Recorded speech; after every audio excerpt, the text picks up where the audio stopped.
Why are Palestinians protesting against President Mahmoud Abbas? The Palestinian Authority is one of the last manifestations of the peace process which has been dormant for more than a decade and is seen by Israel, the United States, and the European Union as a key partner in promoting stability.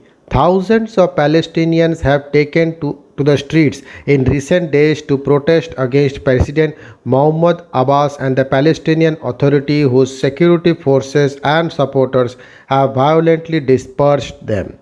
The demonstrations were sparked by the death of an outspoken critic of the PA in security forces custody last week, but the grievances run much deeper. Abbas' popularity plunged after he called off the first elections in 15 years in April and was sidelined by the Gaza war in May. The PA has also long been seen as rife with corruption and intolerant dissent. The Palestinian Authority is one of the last manifestations of the peace, which has been dormant for more than a decade and is seen by Israel and the United States as and the European Union as a key partner in promoting stability. Here's a look at the PA and not the protest against it. A state in waiting. The PA was established in the 1990s though interim peace agreements between Israel and Palestinian Liberation Organization, which still represents the cause internationally. It was seen as a state in waiting as was granted limited autonomy in parts of West Bank and the Gaza Strip. Israel and the PLO held several rounds of peace talks throughout the 1990s and 2000s. The Palestinians, negotiating from a position of weakness, sought an independent state in East Jerusalem, the West Bank, and Gaza territories Israel seized in the 1967 war. They were never able to reach an agreement, and there have been no substantive talks since 2009. The militant group Hamas seized power in Gaza in 2007, a year after winning a landslide victory in Palestinian elections. That confirmed Abbas' authority to parts of the West Bank. Several attempts at Palestinian reconciliation over the years have failed.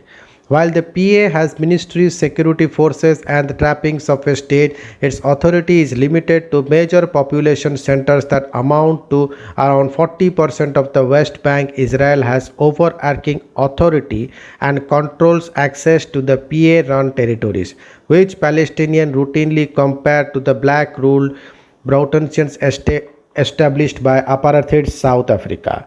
Growing authoritarianism. The increasingly authoritarian PA is dominated by Abbas' secular Fatah party, which is led by a small circle of men in their 60s and 70s.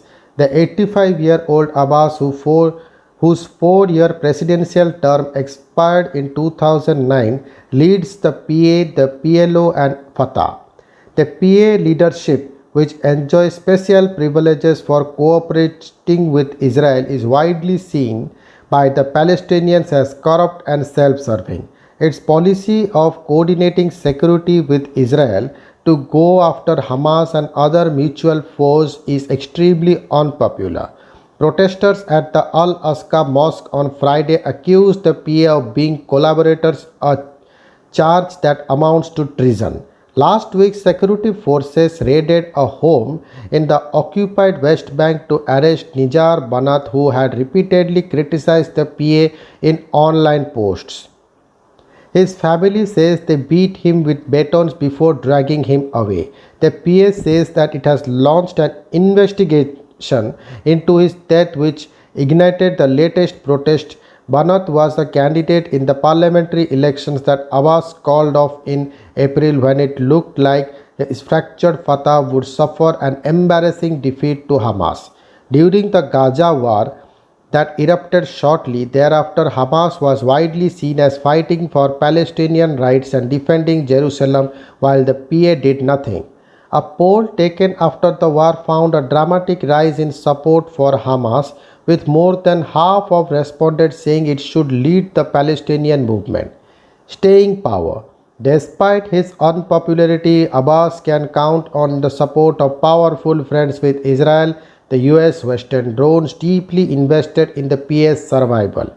The PA also pays the salaries of tens of thousands of Palestinian civil servants and who would otherwise struggle to find work.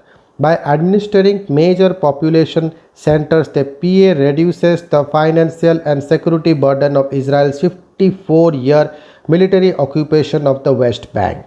It also helps preserve the idea of an eventual two-state solution even as Israel expands Jewish settlements and consolidates its control over the West Bank and East Jerusalem. The EU has invested hundreds of millions of dollars in the PA over the years, and the US and other nations have trained and equipped its security forces. The Biden administration has said it hopes to strengthen the PA and work with it to rebuild Gaza where it has no power.